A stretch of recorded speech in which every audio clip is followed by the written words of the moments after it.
Well, David Shearer, welcome to the programme. Thank you very much indeed for sparing time for us. One of the most inexperienced MPs to lead a major party. I think I read that the only MP to lead the Labour Party with less experience than you was in 1919. So quite an interesting move for the party. Does that concern you, that you don't have that parliamentary experience? No, it doesn't, because for the simple reason that although have had less time in Parliament, I've had a huge amount of experience outside of Parliament, and a lot of that experience has been in leadership, in management, in getting things done. And also I've got a team of people with me who are hugely experienced, and you just look at somebody like Phil Goff or Annette King, I would argue the best debaters in Parliament. So it's been a bold change, but it's been a fresh change, it's been a clean break from the past. And I think it's the right thing to do, obviously. Because you're not a fan of bureaucracy, are you? I mean, everything I've read about you, you tend to cut through all that red tape stuff. Yes, and no, I'm not. I don't like bureaucracy. I like to see results, basically. And in the UN, which is a big bureaucracy, the United Nations, when I was working for them, I found ways to go around the bureaucracy to actually get to the things that I wanted to see real results, and make a difference. I mean, and just sometimes you can get bogged down in that kind of detail a lot of the time as well. As a party leader, though, I mean, there is lots of detail. Is it possible to bring that sort of cutting through approach to something like that? Yeah, I think so. There is detail, but I guess the skill is not being sidetracked by it and being pushed along by it, rather than actually setting out a little bit of where you want to go and then making sure that you keep your eye on the ball and make sure you go along that road. There is always things that happen in politics. I mean, there's an issue comes up here, or a scandal breaks here, or whatever happens, and clearly you take those opportunities when they come along. But if you don't, and this is seriously what I think the Labour Party needs to do, is they actually have to set out a bit of a vision of where we're going, and then move towards it, and keep pretty consistent and on message about where we're going. Every interview I've seen with you, every person who they speak to about you says, "What a nice bloke you are." And of course they said the same about Phil Goff, that really nice guy. Yeah. But nice guys don't always finish first, do they? I mean, are you too nice for politics? I think, look, there's nothing wrong with being a nice person, and I think deep down you are, but that doesn't mean to say you can't make the hard calls. And I think it's really, really important that you don't see that politicians aren't seen, or shouldn't be, people who have to be kind of ruthless and undercutting and slightly less, less than honest, perhaps. You should maintain your values, and when you have to be hard and tough, you are tough, but you don't go around carrying that on your sleeve and wearing it on your sleeve, and I certainly don't want to do that myself. Because you're up against John Key, who has turned niceness into an art form. He can't put a foot wrong even when he puts a foot wrong. Is that, I mean, they talk about him being a Teflon Prime Minister because nothing sticks. Is that going to be a problem for you, because he is hugely popular? He is hugely popular, and he's a very, very good communicator. He's also come off the back of his first 3 years came off the back of a 9-year government when obviously the country wanted a change. He reflected that change. He was very good at putting himself into that position and personifying it in a way. And I think what he was also able to do was he rode a difference in what was going before. 3 years on, I think people are less forgiving, if you like, of a Prime Minister now who does that, and perhaps doesn't really set out an agenda that he really wants to follow. And so I believe that this 3 years will be different from the last 3 years. However, you underestimate John Key at your peril, and I don't underestimate him. He's a very good communicator. Do you think that the asset sales, for example, I mean, they say they have a mandate now to go ahead with the asset sales, and it's something that Labour is against. Do you think that, even though there's some disquiet in the country, that the popularity of John Key will be enough to carry that through, and that's a done deal, really? Well, an election obviously does give you a mandate to govern, but everybody doesn't agree with absolutely everything that that party comes in to do, and we know for sure that at least 2/3, closer to 3/4 of New Zealanders don't want asset sales to go ahead. They don't want to. There's a real sense, I think, around the world that we're giving away too much, and I think the assets, and these are the things that we built up through, you know, my taxes and my dad's taxes and my grandfather's taxes, put these things into place. So there's a real feeling that they're ours, and we don't want to sell them off, because inevitably, no matter how it's being spun, they will end up in the hands. A lot of them will end up in the hands of overseas people who'll come in and buy them. So, yes, there's a mandate to govern, but there's not necessarily a mandate, I don't believe, for doing anything that you want once you're in government. And certainly people have said to me, and it's pretty widespread in the opinion polls, that they don't want asset sales. I read a blog over the weekend that was saying that the Labour Party in Britain, which is struggling to find any traction against a government that actually is also very unpopular, but they're talking about maybe the Labour Party there should move further towards the centre, as it did under Tony Blair. You know, encourage the business classes, the middle classes, and perhaps ignore their traditional backing in order to gain new backing. Do you think that may be the future for the Labour Party here, to move further towards the centre and maybe grab some of those people who are sort of wavering over to National? I personally, I don't see it as being a movement backwards and forwards. I actually think that what we need to do with the Labour Party is the Labour Party is a large church. It's a big place where it can accommodate people from the left and from the right, and it always has. And I look at those people that didn't vote for us, in particular the people who are... Employment's changed enormously over time. We're not in... A lot of people are not employed by large organisations anymore, large businesses. They're often... A lot of them are self-employed. A lot of people I know are working double shifts, 2 jobs, you know, morning job and an afternoon job or something. In some ways, they like that because it gives them a bit more autonomy to do how they like. But on the other hand, they feel a bit squeezed. They're working really, really hard, and they're not perhaps getting ahead as much as they would like to. But they're quite aspirational. Now, I'd like to see a Labour Party that actually brings those people in. The number of times that during the election's not so far away. You knocked on the door and they said, "Look, you know, I like what you're doing, and I like what you're doing on asset sales, but I'm not sure that I can vote for you this time, that you just don't seem to fit me." And I think it's about listening to those people and making sure that we cater for them as well. Let's talk a bit about you, because I think, to put it mildly, you're quite an interesting bloke. Yeah. Your family, your dad was a Presbyterian elder. Yes. Does that Christian background, strong Christian family background, does that change the way you are, particularly in a party which actually was founded on Christian principles? It does. My dad was a huge influence on me. My mother obviously as well, but my dad was a school principal. He died a few years ago now. But when I look back, and one of those, he was just one of those people who I grew up alongside, who just gave everything to the community. So he was involved in the church. He was. It was actually very important to him. He was president of the local cricket club. He was referees. It was just in a whole giving, in a sense, in that community sense.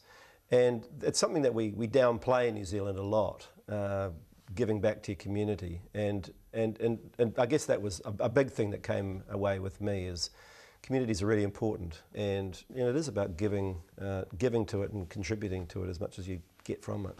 Do you think that Christian background, does that mean anything to you personally today? It does in that sense of. I mean, I'm not a regular churchgoer. No, I have to say when I was at home, it was every single Sunday without fail.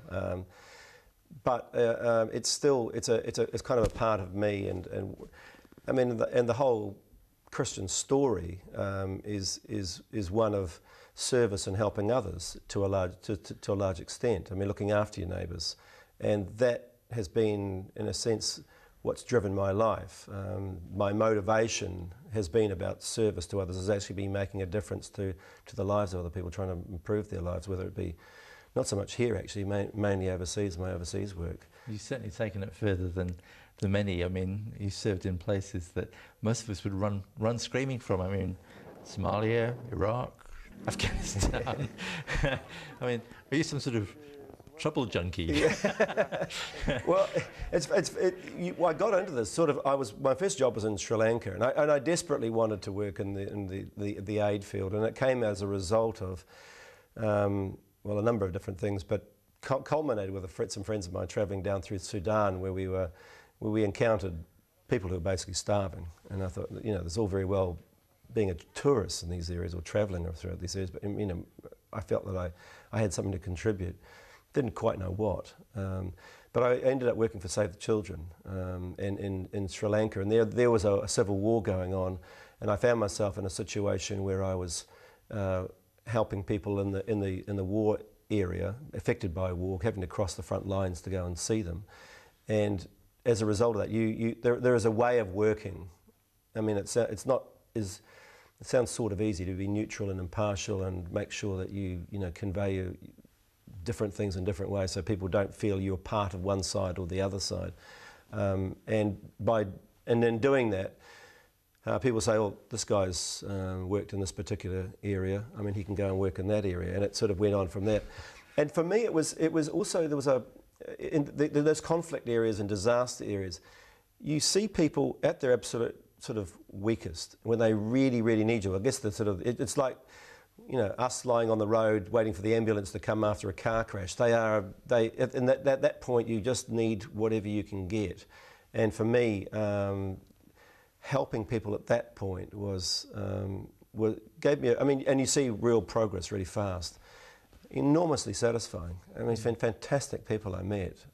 They're risking their lives to help their own people, to working alongside them. It was a real privilege. I got more out of it in a sense that I think that I gave. Yeah. That's a good point to take a break, because we'll come back and talk about that a bit more in a couple of minutes. Sure. And welcome back to NZONE Focus. Our guest on the programme today is David Shearer, who of course is the leader of the Labour Party. David, before the break we were talking about your experience overseas and why you'd got into aid work. But I've read some of the stories of what was happening, for instance, when you were in Somalia, Mogadishu, dealing with warlords and rebels toting guns. It sounds like a boy's own story, but I would guess when you're in that situation, it's not far short of terrifying. Yeah, we had some tough moments actually. We had a couple of colleagues that were killed, and one of our nurses, for example, was shot and wounded. So yeah, no, it was when I look back at it now, it was pretty dangerous, and I think probably it was back in the kind of the early days of the end of the Cold War, and there was an enthusiasm out there to get in there and do things, whereas perhaps a few years ago it would have been tied up with politics and that sort of thing. And when I look back at it now, and I was in Iraq most recently, the safety procedures that we put in place in Iraq and what we didn't have in Somalia, we were a bit lucky. Yeah. Because your wife Anushka was with you in some of those. My wife's a fantastic logistician. She's incredibly well organised. She organises me at home as well. Oh yeah, that's always the way. That's great. Well, mostly it's great. And she looked after. We were feeding at one point 30,000 kids, and in about 20 different feeding centres across the country.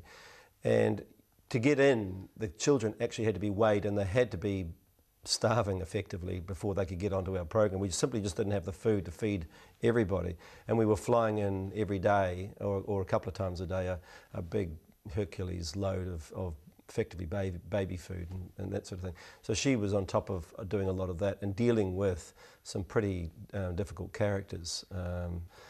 We had a number of times where we had to evacuate it, for example, out of Somalia.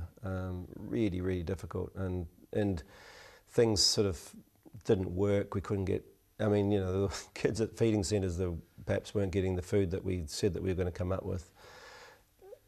Yeah, it was extraordinarily difficult. And in other places as well, the frustration of the politics, the bigger politics, and, they just, so often the case, isn't it? You just forget about the little people who are being basically squeezed out.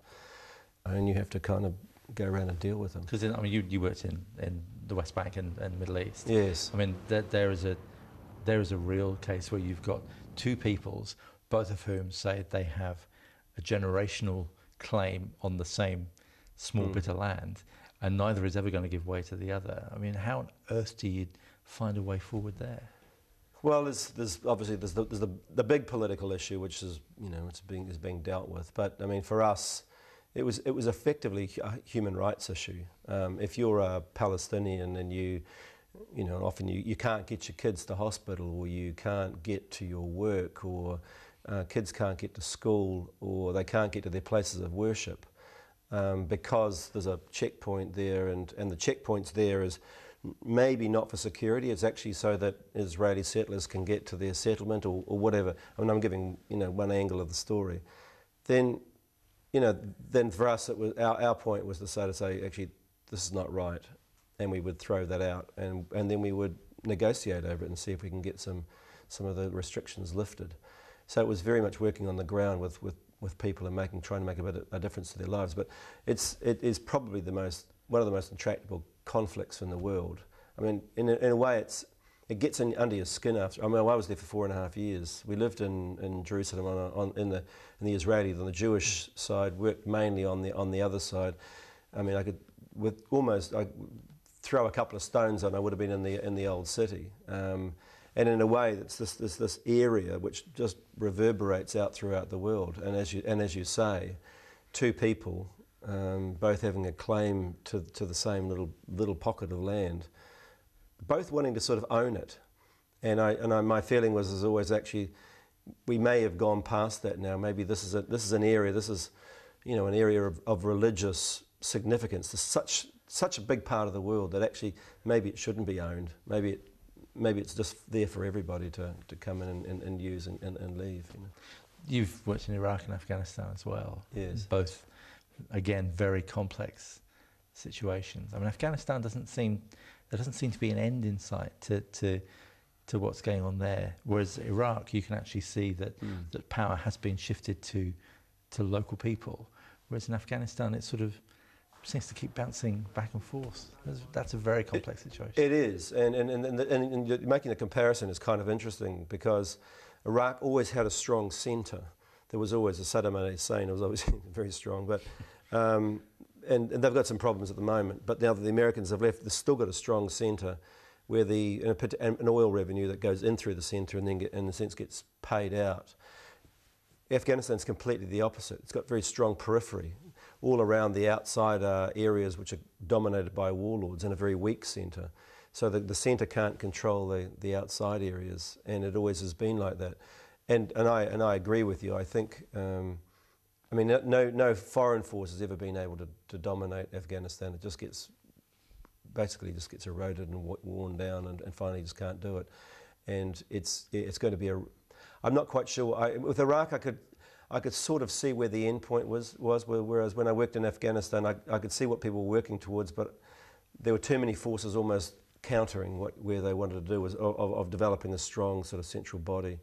I don't see that happening. It's going to have to be some sort of confederation of states, but it's a difficult one. Would you bring home our troops and Defence Force people who are working there? I don't like the SAS, what they're doing at the moment, because actually, they're basically training up an elite force, and elite forces, in my experience, can be a force for good and a force for bad, and you never quite know whose hands they're going to be involved with. The work that we do up in Bamiyan is, I think, from my experience, where you've got three things. You've got some forces there for stability and making sure the security is fine. You need that for anything. Then you've got some developmental work going on so people can see some progress in their own communities and their own areas.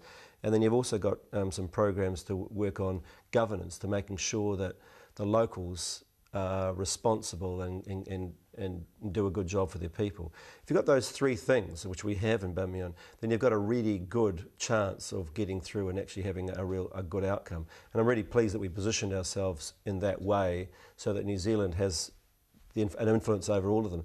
Because there's one thing, when I've seen New Zealanders in the field, and I've seen them in a number of,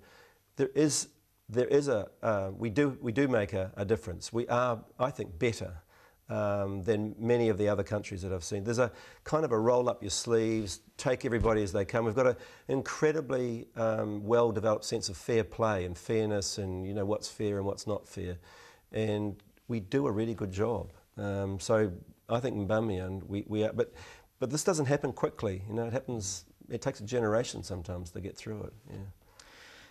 Middle East, Iraq, Afghanistan. After all that, the Beehive's going to seem like a walk in the park, is there? No, not at all, actually, Alan. No, it's tough, and obviously in other ways. I mean, there's not so much physical danger, perhaps, but there's certainly a few bullets flying around the place. No, as the new leader of the Labour Party, it's an incredible honour. First of all, when you look around, we have a caucus room where you look around the walls and you see who's, you know, Mickey Savage and Nash and Norman Kirk, and you think, gosh, you know, I'm one of, you know, one of the leaders now, and so that's, you know, an extraordinary privilege to see that sort of history there as well. Do you think you have a time limit to make a mark? Do you think that, because obviously, I mean, there was a leadership contest. David Cunliffe was a front runner as you were. Do you think that the rest of the party would be looking to you to make a difference within a time period?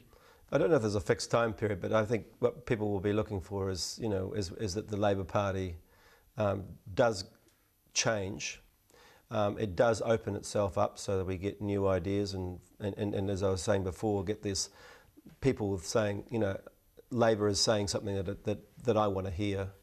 My colleagues are going to be looking at me and saying, this guy's going to have to show some real gains, and of course I would be expecting the same thing from myself as well. Do you think that when you've, as we were saying earlier, you know, you've faced warlords in Mogadishu and Afghanistan, do you think that experience will actually lend you anything when it actually comes down to it in the House? Yes, I do. I mean, behind all of the in a sense, the context, you're dealing with difficult people and negotiating, and negotiation is also about understanding where the other person's coming from. So you actually do have to sort of almost get into the shoes of the other person, saying, how are they seeing this conflict? So leadership of big teams and complex situations with difficult people often, you know, making sure that you set yourself a strategy and you actually start to get things done. People are people at the end of the day, whether they be a warlord or a member of the whatever party. I'm not going to say what. Or maybe in my own party, I don't know. No, but you have to get you have to manage people and show that you're making a difference, and then get on and make a difference. Yeah, that's the sort of thing I bring into underneath the sort of the bigger context of that. It's been fascinating to meet you. All the best as you take on your new role. Thank you very much indeed for joining us on the programme. Thank you very much, Alan. Appreciate it. Thank you.